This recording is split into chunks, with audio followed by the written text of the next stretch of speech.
Selamat pagi, salam jumpa, salam kenal dengan podcast Kinase, podcastnya KPPN Pacitan. Kinase adalah moto atau pedoman mutu KPPN Pacitan. Kinerja layanan prima, inovatif, akuntabel, solutif, ikhlas, dan harmonis. Pada kesempatan kali ini kita akan mengangkat tema terkait dengan peran KPPN. Jadi KPPN di sini adalah sebagai sahabat UMKM di Pacitan ya. Bersama kita telah hadir dua narasumber. Yang pertama Ibu Ana Sariasih, Kepala KPPN Pacitan, dan satu lagi adalah pelaku UMKM di Kabupaten Pacitan ya, dengan Ibu Luciana. Ya, nanti kita akan bahas kita akan kupas terkait dengan tema kita pada hari ini dengan para narasumber kita yang cukup bisa luar biasa kredibelnya ini. Baik, sekarang akan saya ke Bu Ana. Ini sebenarnya kalau kita tadi kan dukungan, peran. Sebenarnya peran kita apa sih Bu? Peran Kementerian Keuangan, DJPB lah. DJPB perannya apa Bu terkait dengan UMKM ini Bu, dukungannya? Ya, DJPB dalam rangka pemberdayaan UMKM ini mempunyai peran ya, yaitu terkait subsidi bunga kur, kemudian juga pembiayaan benih, kemudian juga DJPB juga membantu untuk pembentukan database UMKM melalui sistem informasi kredit program. Sistem informasi kredit program itu dibangun oleh DJPB. Ini berarti kepada kebijakan aturan gitu ya, aturannya gitu ya. Sama ke sistemnya, membangun sistemnya, sistemnya gitu. Dan itu digunakan oleh seluruh banda ya dan seluruh penyalur. Kemudian juga optimalisasi UMKM sebagai vendor Mas melalui DJP. Kemudian inisiatif untuk bela beli produk UMKM dan juga pengembangan UKM melalui misalnya ada desa wisata dan sebagainya, itu juga mulai dikembangkan. Nah ini kalau UMKM Pacitan sendiri Bu, tadi ada istilah bela beli. Ya. Selama ini sudah dilakukan belum itu Bu? Bela beli sudah ya, sudah dilakukan oleh KPPN Pacitan ya. Jadi langsung melibatkan, kita bermitra gitu Bu ya, ada kegiatan kita beli ke mereka gitu Bu ya, para pelaku UMKM kita ya. Ya bela beli banyak ya, kita sebagai role model untuk belanja-belanjanya di KPPN, termasuk kita memberikan ruang untuk promosi di ruang KPPN Pacitan dan juga memberikan ruang untuk para penjual itu untuk jualan di KPPN Pacitan. Itu juga salah satu dukungan kita untuk bela beli produk UMKM. Dulu sih jadi mitra kita ya Bu? Jadi. Nah, jadi mitra kita Bu ya, benar? Iya, benar. Betul sekali. Terus tadi Bu Ana menyebut istilah DJP. Istilah itu udah dikenal belum? Sudah. Atau udah kenal? Sudah. Sudah juga gabung di situ? Sudah. Bisa dijelaskan nggak Bu? Sebenarnya kalau dari cara konvensional dengan DJP itu mana lebih mudah, mana lebih simpel gitu? Semua tetap ada keuntungan sama kekurangannya. Ya, boleh disampaikan seperti apa itu Bu?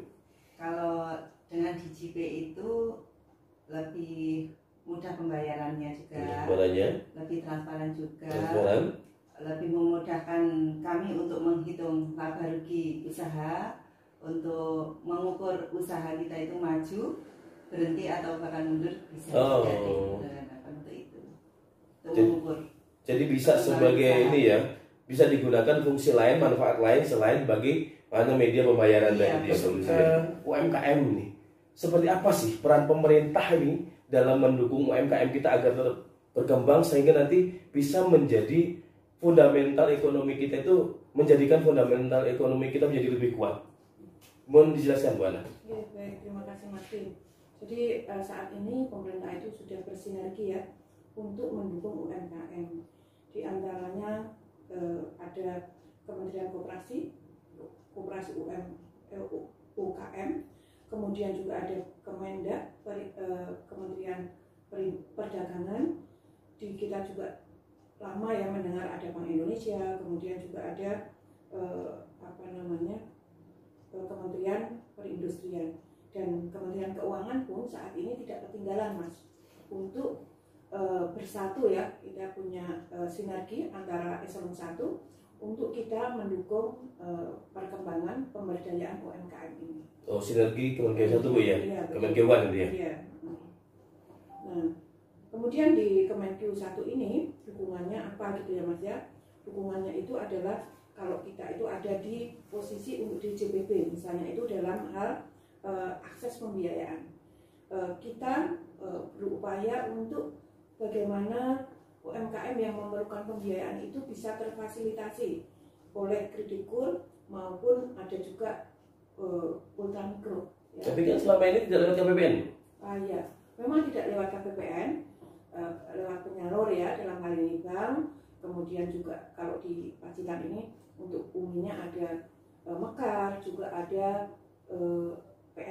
Komida, ya, ada Komida. KPPN gimana? Ya KPPN berupaya untuk meningkatkan aksesnya supaya benar Mas.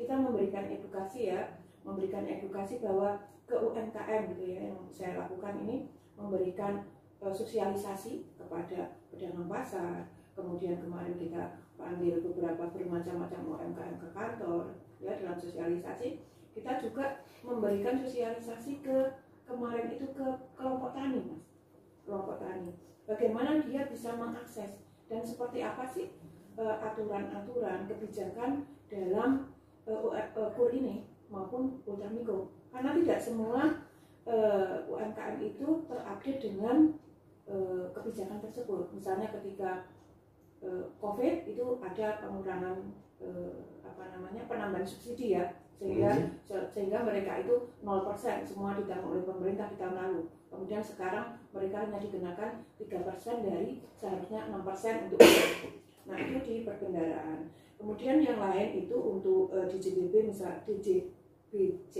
ya cukai itu mendorong ekspor oleh UMKM. Jadi karena selama ini juga UMKM itu tahunya wah kalau ekspor itu harus dalam banyak, kemudian harus gimana caranya nggak ngerti, makanya sering ketika mau ekspor diserahkan ke pihak ketiga gitu ya, ke pihak lain.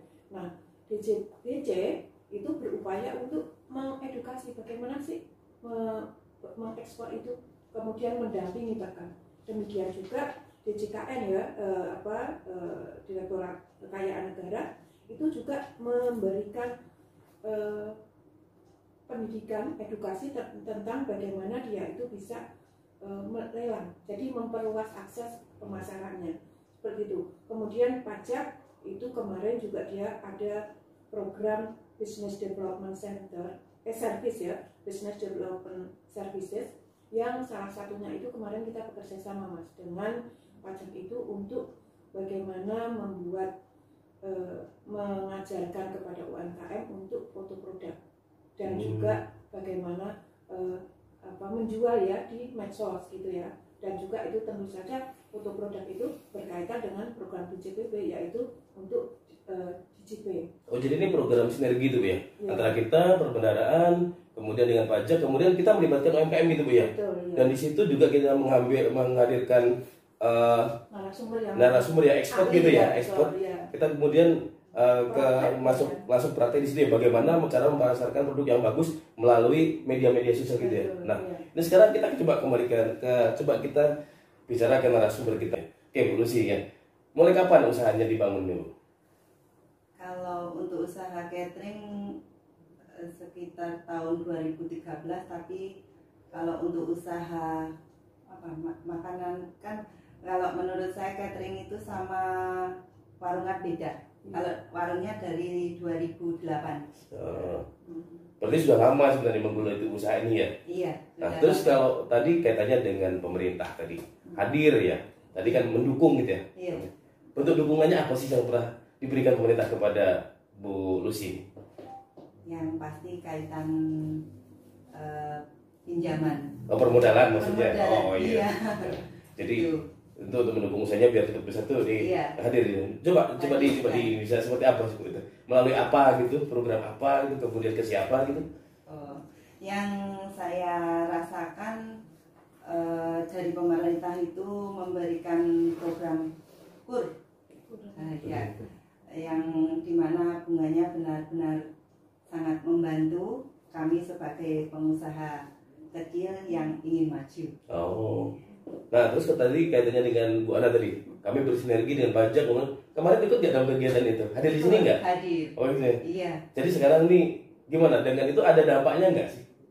Misalnya di pose musik sekarang teman-teman TikTok ini sambil masak TikTok sambil apa nanti baru promosi gitu, ada mulai dipraktekin nggak? Otomatis ikut. Ah, mulai ikuti juga membenahi tampilan gambar untuk promo makanan nasi pop. Kan kita juga sebagai makmin juga, jadi harus benar-benar mengikuti pasal apa sekarang yang mulai lagi tren, lagi viral gitu ya. Yang mulai tren itu. Sekarang kan zamannya marketplace, mau nggak mau kita harus belajar.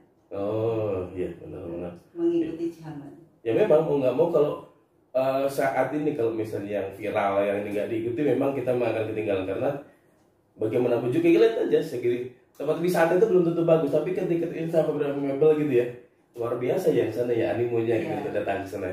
Oh iya, berarti jadi bukan hanya saja cita rasa, tapi bagaimana mengemas dan menyajikan itu menjadi hal yang sangat penting gitu ya. Oh, dan kami sebagai pelaku usaha kecil benar-benar terbantu adanya program-program yang diberikan pemerintah terutama KPPN juga. Terus kemarin itu waktu yang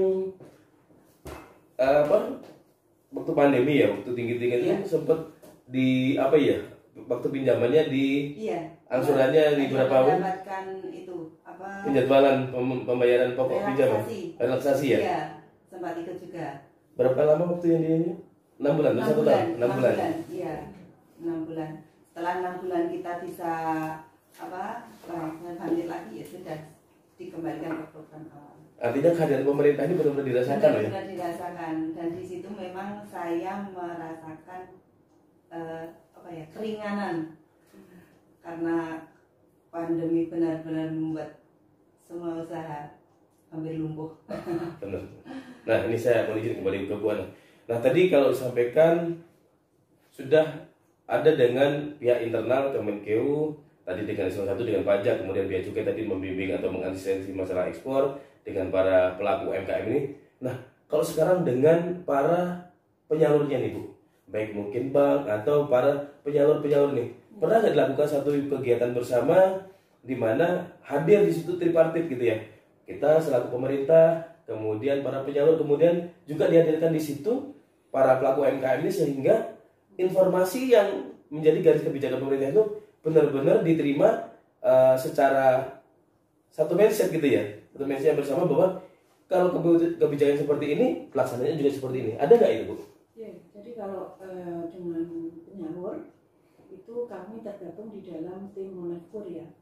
KPPN Pacitan juga mendorong untuk Pemda itu membuat tim kur. Sebelumnya belum ada tim kur nih. Di tahun 2020 kita dorong sehingga di tahun 2021 KPPN Pacitan juga menjadi salah satu anggota tim kur tersebut. Jadi tadi kan saya sampaikan ya bahwa DJPP itu untuk perluasan akses pembiayaan. Selain untuk edukasi yang saya ceritakan tadi, sebenarnya DJPP itu juga ada yang lain ya, concern yang lain, yaitu untuk memperbaiki database UMKM melalui SIKP.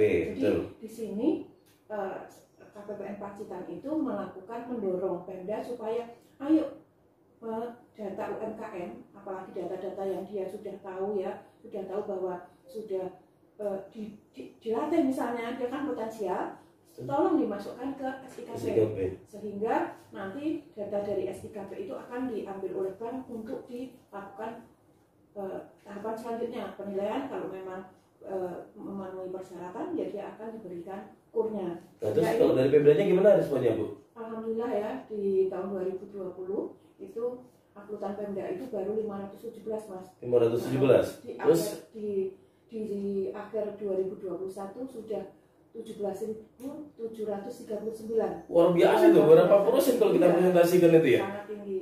Berarti pelaku usaha di Pacitan itu sebenarnya banyak Bu ya? Banyak sekali. Dan yang ini Mas, Mas Min, dari lebih dari 17.000 itu ternyata lebih dari 7.000 itu sudah mendapatkan pembiayaan kur tadi. Iya. Nah, artinya sudah bisa mengakses kur Bu ya. Betul. Nah itu salah satu peran dari KPPN Pacitan. Bahkan KPPN Pacitan terus mendorong ya tim kur, bahkan kalau perlu memfasilitasi ya rapat di aula KPPN Pacitan gitu ya. Itu tadi makanya pernah diundang tripartit itu ya.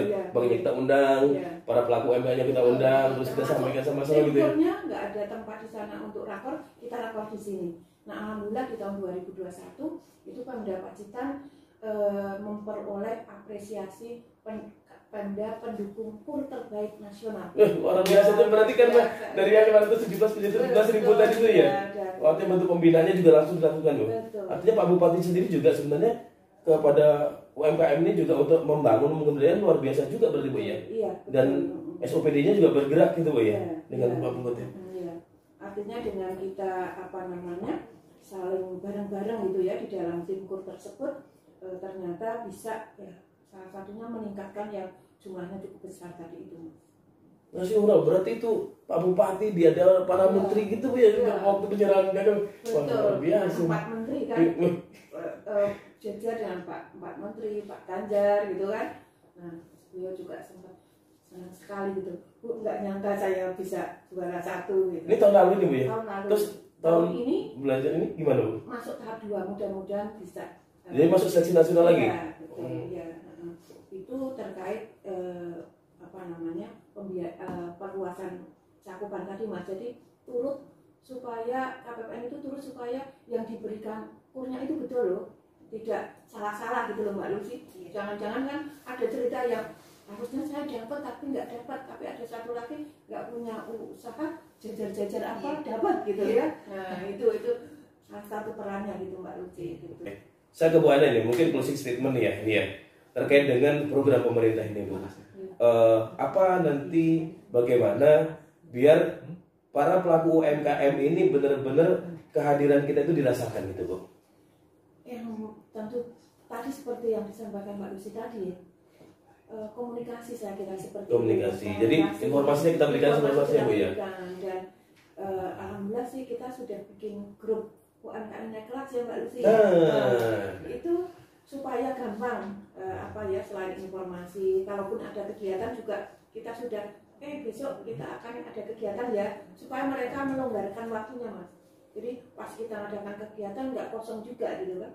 Nah, itu seperti itu. Jadi kami memang sesuai tadi yang disampaikan Mas Win, tagline kita mengajak supaya kita semua bersama-sama untuk melakukan pembangunan ekonomi dan juga meningkatkan kesejahteraan masyarakat kita. Luar biasa.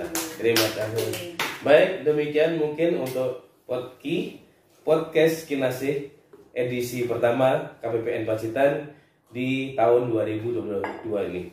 Kita akan berjumpa lagi pada edisi selanjutnya. Salam semangat, salam sukses. Kinasih.